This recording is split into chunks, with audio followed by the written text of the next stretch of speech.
While Avatar: The Last Airbender live action missed for most and hit for some, it definitely has a lot to improve on.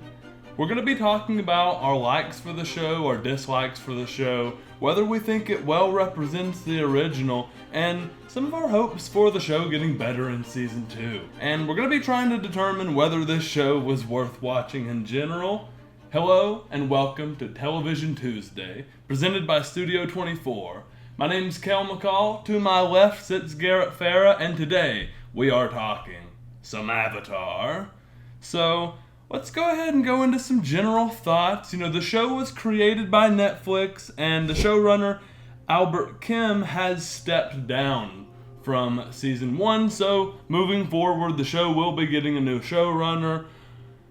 And ultimately, I think that's a good thing. What are some of your general thoughts on this? Honestly, I feel like after watching the entirety of Season 1, I felt like the show could have used some different direction. So Albert Kim stepping down isn't, in my eyes, a bad thing. I know originally he wasn't the showrunner, but they stepped down before production followed through, and now that he's stepping down, I'm hoping it'll be a return to something to grow a little bit differently. So generally, I think this show is on the level of a lot of other mid-ass television we see.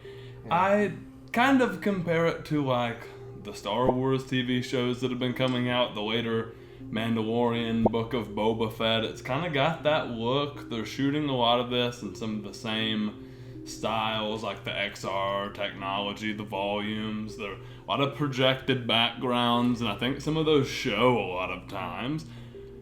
But I mean, you have your other moments, like when they go to Kyoshi, where they are shooting on location, and Aang is getting to like kind of play with the kids, and you get these feelings of the old show. But generally, there are just a lot of places that miss for me. Yeah, no, I completely agree. I think the acting and all the characters would do so much better on location, because you can really tell. I mean, for so many of the CG locations like Omashu and the Northern Water Tribe to look so good, having some of those scenes shot on a stage or even on location outside of the screens, I think would look so much nicer. There are definitely moments where you can tell, like, this is shot on a screen and it doesn't look the nicest. It doesn't always take me out of it, but you can tell. Yeah, I agree with that 100%. It doesn't always take me out, but it just kind of doesn't push the bar any. Right, so it's immersive. It just looks generic, kinda. Mm-hmm. And I'll go ahead and talk about the cast, since it's still spoiler-free. Yeah. The cast is getting a lot of hate. Yeah, they are, which, I don't really understand. I feel like the cast had so many good moments. Yeah, I loved Aang. Yeah, Gordon Cormier, I thought he did a really solid job. Right, and Katara and Sokka were also pretty good. Zuko. Him and Aang are my favorites. Iroh has some hits and misses, I would say. Yeah, there are definitely times where you can tell that they had him really delve deep into the original show's run. Yeah. And he pushes a little too hard sometimes, but other times he comes off really great. There were bits in that Season 1 finale that I thought he nailed it. True. Yeah, I do think maybe they try to lean him more into the original show sometimes, and it's just, in a lot of scenarios they needed to do that, and maybe in a lot of scenarios they needed to really try to artistically interpret this in a new way. Right. I feel like they had a hard time walking that fine line of not just full ripping the original and overstepping into this new territory that we're trying to make that change. I know there was a lot of talk with the showrunners about we want to make this a little more like Game of Thrones and have it a little more seriously toned. And that works, but sometimes you take lines from the original show to put them into this and it just didn't blend all the way. Yeah, I'll agree. There is a weird blend between trying to replicate the old work and trying to create something new here. Although, I do enjoy a lot of I enjoyed some of the new stuff going on here. And I will go ahead and say, spoilers from here on out. We're about to get into our nitty-gritty thoughts of the show. We're going to answer, is this show worth watching? I will say, I would like to start off with the likes, the things I did like about the show. Yeah. start off on that positive vibe. I really do like the cast, and even though we just talked about the screens didn't look good, I do think a lot of the sets still look good. Like, I thought being in Omashu was still super fun. Yeah. No, I love all the creatures in the show. The creatures look great. Oh, yeah. The CGI they took, and you can watch on Netflix's YouTube channel, they have a behind the scenes on how they did some of that. Like, the animators did such a phenomenal job bringing Appa and Momo and some of the other creatures look so great.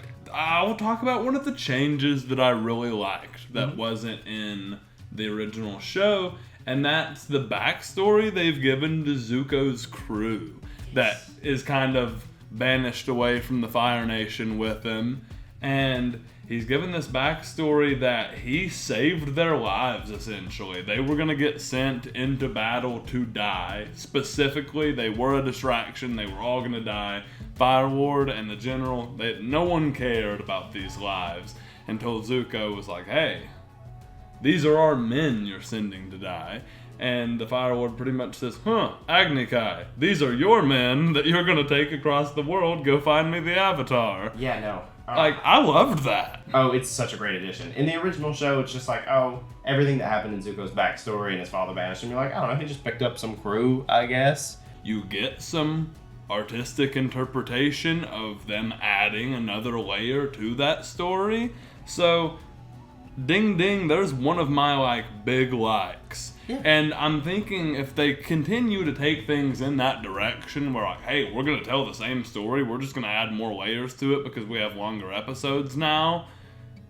I'm down for that. Oh, yeah. Quit giving us shit like the co-plot, though, where you've completely changed and molded things together and gave us this whole new kind of vibe where we then also run into the owl from the library, and it's not only semi-hard to follow if you're attached to the original show, it just kind of comes out of nowhere. It takes Katara and Sokka out of the show for an episode and a half to 2 episodes. They have a hard time in this adaptation for condensing episodes. Following a lot, you have most of your main plot lines. They go to Kyoshi Island, they go to Omashu. Right. He does have the interaction with Ko and meeting Roku, and that all ties together. But it's all the subplots that they just didn't really know where to put. Yeah. And, talk about... Garrett pointed out the scene where Aang talks to Gyatso is a scene that I liked watching. It was fulfilling, but Garrett pointed out to me this should have happened way later. Yeah, so touching on just the entire Ko sequence, now I will say, they didn't just pull this out of their ass. It is actually based on some of the comic material, which was cool, but I feel like it was unnecessary for this specific show. But you've got Katara reliving her mother's death, and that was cool. Liked seeing that, that was fine. Sokka's plot, we'll loop back around to, because it's a whole different set of issues. But Aang ends up evading and understanding that what he showed isn't real. So he breaks out of Ko's trap and moves on to other parts of the spirit world. He ends up rolling up on a hut with Gyatso, who's passed away. And I really didn't like this scene, but only because I felt like Aang didn't deserve it yet. Yeah, and see, I liked the scene after I watched it, but after you brought this up to me, I totally agree. Yeah. There are so many places in the show where you could put this in season 3. If you could fit this scene into book 3, right before he fights the Fire Lord, and he gets this confirmation moment with Gyatso where he's like, hey, pretty much go save the world. Yeah. He could give him literally the same speech that he kind of gives him right here. 100%. And it would feel way more deserved. Yeah, no, because the speech was so heartfelt and it was great, but you've got this iteration of Aang's character being so it's my fault and I do have these issues, and instead of personal growth from it and getting that great moment at the end of the show that you could have had, you get it kind of early of hey, it's not your fault. But really, Aang hasn't done that much this season. By the end of the season, he doesn't even know waterbending in book 1 water. Yeah, there's another little issue we have. Another random issue I have with the show is, and I know this is budget, it's gotta be budget, but literally Appa pretty much works like your car from GTA 5, where you just call the mechanic and you turn around and there's your car. That's what they do with Appa here. They're just, oh, we need to travel. Oh, well, there's Appa. He's been sitting there for 30 seconds, I guess. We're just going to climb on top of him and travel. Appa's pretty much their damn fast travel throughout this. He is. And which is like, whatever, sure, Appa's can be at your convenience to move. If it wasn't that that's the only time he's in the show, yeah, he's literally a bus. He's not a character. You don't see him do anything. There's no like little fun bits with there's I want to say 4 different bits where like they communicate. You've got the stuff in the beginning of episode 1, after the winter solstice when Aang is going to start off the episode of Masks. He's like, "Hey Appa, I'll be back," and Appa and Momo are like, "Hey, thanks for putting us on screen. Bye." Because he doesn't even take them then. Like right. It's just. You do have really great CGI and budget because it was really complex stuff. But you have completely lost their character. Yeah, you don't have Appa, and leading into what is a very crucial part of season 2. Are you really gonna care about it when you don't really know him after season 1? Right. Another thing I really wanted to talk about with the plot lines is I feel like losing on some of these smaller subplots with Aang has really nulled his character. It has nulled his character a lot. And this is something I originally kind of had mixed feelings about, really. It's like, yeah, they do give him some of his fun moments, especially in Kyoshi. But it's these plots that we missed that kind of, I don't know, I don't feel like I care about this Aang enough. Right. Like I did in the original show. I go very back and forth with this because I feel like the showrunners did everything right in the wrong ways. Like, they wanted that more serious tone and they got that with Aang, and I thought he did a great job performing the character that they wrote. However, it's not the character from the original show. Aang initially was so fun and just wanted to go and play, and this Aang right off the bat is like, hey, I messed up. And now I'm here to fix that. Which is cool. You want to jump into that? I liked it. But then you take away really crucial parts to his character and the group's dynamic with subplots like Bato of the Water Tribe, where Aang feels like the only 2 people he has left after what happened are going to leave him because they met their dad's friend. And Aang does selfish acts. And you get more of this characterization about how he's not this great hero yet, and he's still just a kid. I feel like we are getting to the hero just a little quicker. Yeah. But ultimately, I think that's what they're trying to do with the show here. Right. And I would just like to see them kind of hone in on his character, Aang, not the Avatar, just a little bit. Yeah, no, that's a great way to put that. Yeah. Yeah, no, because it's like, even when they do put in some of these subplots, I feel like they're kind of rushed. You get to... Very, very. Some of these subplots fly by. Some of it I feel like was for clicks. Because you've got, the Cave of Two Lovers. A season 2 plot that they brought into season 1 just because they put the Cave of Two Lovers song in it, and they could post it around and people would click on it and be like, oh, I loved that. But then they weirdly put Katara and Sokka in that arc. Yeah, that was weird because that's also such a meaningful part of the original show because that's where Aang and Katara kissed for the first time. Which we talked about this, due to the age of the actors and actress. Maybe Aang and Katara will not see a romantic arc in this version of the show. Right, or at least not as early, or if at all, really, because honestly, you don't absolutely need it. You love to see it, but for the plot they're going for, I mean, yeah, keep them as friends, and they go and... Right, maybe they'll just be friends for a little bit longer. Right. You know, who knows what's going to happen there. That's kind of one of our season 2 things, is will they do that? Truly, I don't care if they do or not, as long as they fix some of these other things. Another thing I think the show suffers from is good episodes and bad episodes. You have, the first episode I really liked. Same. The last 2 I really liked. Mm-hmm. You know, and even 2 and 3 are all right, but then you get 4, 5, and 6, where you get the co-plot, And you get a lot, the whole spirit world bit, the tale of two lovers, like, you get all this mid-material in the middle of the show. And ultimately, I think they need to work on keeping the quality of these episodes consistent. 100% I agree with you, because it goes from, episode 1 of wrapping into the world, and episode 2, and you're getting a little more of it, and you get the Kyoshi Warriors, because we haven't talked about them much, but I thought they were awesome. Great. Kyoshi was awesome in general. Like, yeah. That was still episode 2 or 3. 2, yeah. So it's like that's one of the episodes I really did enjoy, and I really felt reminiscent of the original show. Oh, yeah. 3, 4, and 5 were the ones I thought were the bad. I thought 1 was good, 2 had good moments and a couple bad moments.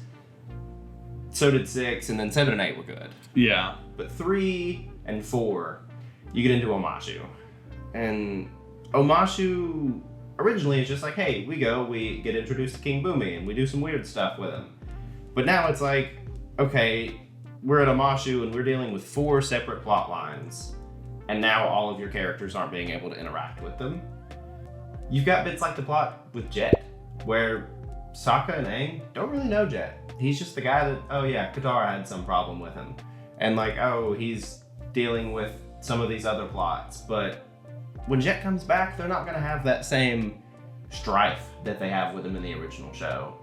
But they just kind of, Katara just meets him, he does a bad thing, and then she beats him, not even in the same episode. It kind of gets brushed off at the beginning of episode 4. Really what you're dealing with in episode 3 is the Northern Air Temple, but not in the Northern Air Temple. You've got the character of the Mechanist, who I still liked, but all of the weight of seeing what happened to the Airbenders after Aang's decision is completely gone. You don't have this character now that is taking all of what the Air Nomads were and are modernizing it and changing it, and you're seeing Aang's feelings about that. And it's just more of that characterization you lose. Well, what we haven't talked about really much at all is the Northern Water Tribe. Once we get up there towards the end of the show, this is one of those other sequences though where some of it feel like, oh, this is drawing out, and then some of it flies through. However, I do like the Fire Nation attack. We get some pretty cool action sequences, probably some of the cooler ones in the show here. Oh, 100%. You get to the point where the Fire Nation attacks in the finale of season 1, and it is watching the original show live, but you do have those serious tones. The plot with the Moon Spirit was yes, really close to the original show, and that made me feel good. Oh yeah, no, love it. Honestly, I liked some of the little things they tacked onto it, like now Yue, we kind of see her early in the season actually interacting in the spirit world, and it's like, oh, well, that makes sense. Right, that was a really cool addition, the Fox. Yeah, the Fox, yeah, that was great. But everything else, from the key details of the moon goes, all the color drains except for the bending and the blue in Yue's eyes, because she is that moon spirit, what's left of it. And it's just like, y'all really nailed it here. I'd like to see it done throughout the whole season. Yeah, I'd like to see that consistently. Yeah. We'll talk a little bit about season 2, book 2, this would have originally been.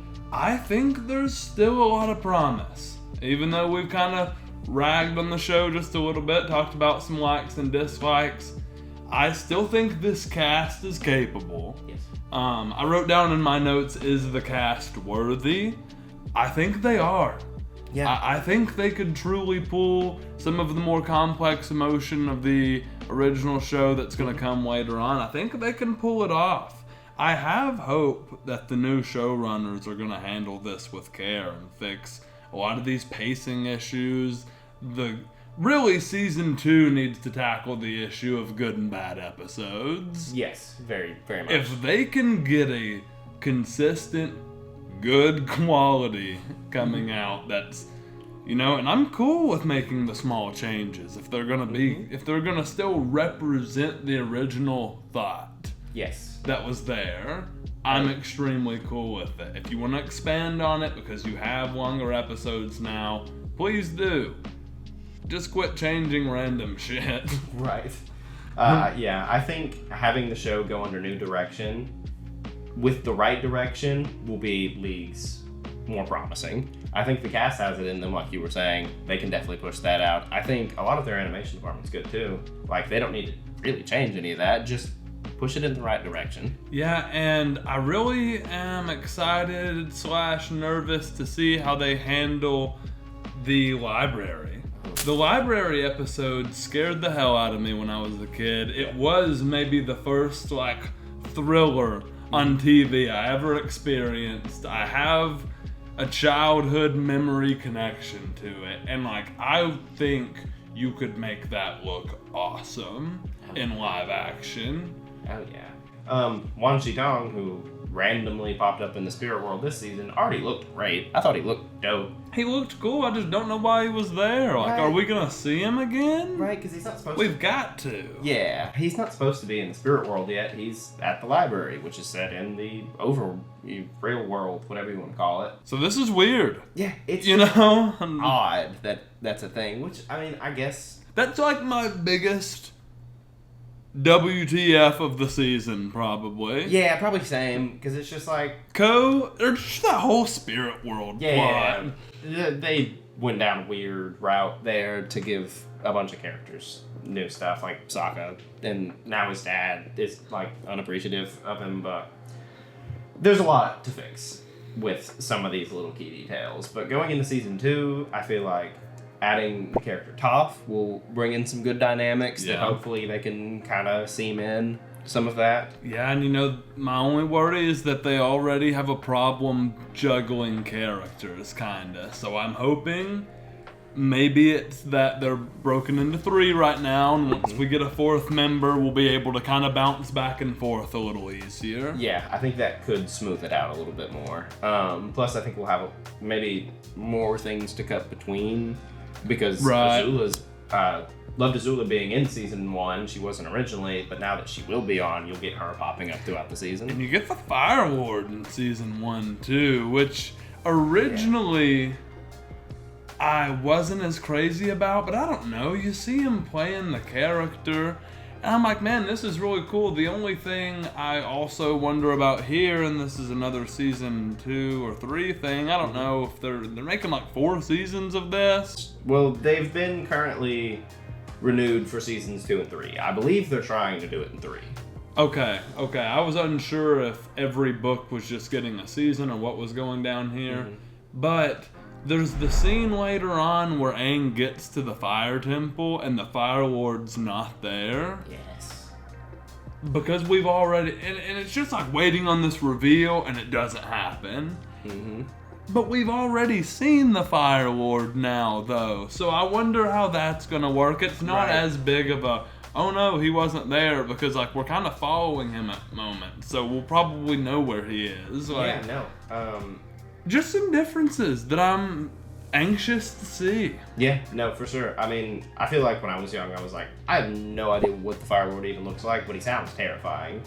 And at first I wasn't into it, but honestly, I really like his character. I do too. I loved every time we followed him. And so I'm like, okay, if you're going to give us more, at least you're doing it good. Because I do like it a lot. And I think everything they've got going on with him and Azula and bringing her in early was really dope. I liked their back and forth throughout the season. We've hit a lot of the things we wanted to talk about here. This has been a fun episode of Television Tuesday. We were both big fans of the original show. Enjoyed aspects of the new show. Have a lot of hope for season 2, but ultimately I want to ask, is this worth watching? Should you watch the show? Personally, yeah, absolutely. If you grew up watching the show, or if you were just a fan of the original show, watch it and enjoy it, and give the feedback to the showrunners, because that's how shows like this learn to grow and adapt. I've seen it with a bunch of different shows I've watched where hey, they listen to the audience, and it improves. Yeah, I'll ultimately kind of echo you there. Yeah. I even think if people hadn't watched the original show, this is still a decent way to expose yourself to the story so far. Oh yeah. If you haven't seen the original show, potentially you're not even complaining about some of these things. I don't really know how the whole middle of the season would be interpreted if you've never seen the original show. You might even be a little lost Yeah. on where we're going from here. Mm-hmm. But ultimately, I had fun watching it. I will be watching season 2, and as long as that's a little better, I'll be watching season 3. Right. This has been episode 3 of Television Tuesday, presented by Studio 24. We hope you enjoyed it. We hope you go watch the other episodes. We have an episode over X-Men 97. We have an episode over Invincible. Go check those out. We're also doing Studio Cinema Saturday, where we pretty much do the same thing, but we're talking about movies. Then we have our short films, They Took Her, Don't Press Record, The Root of All Evil. Plenty of content for you to be watching. So click off of this video. Go to the next one. We'll see you there.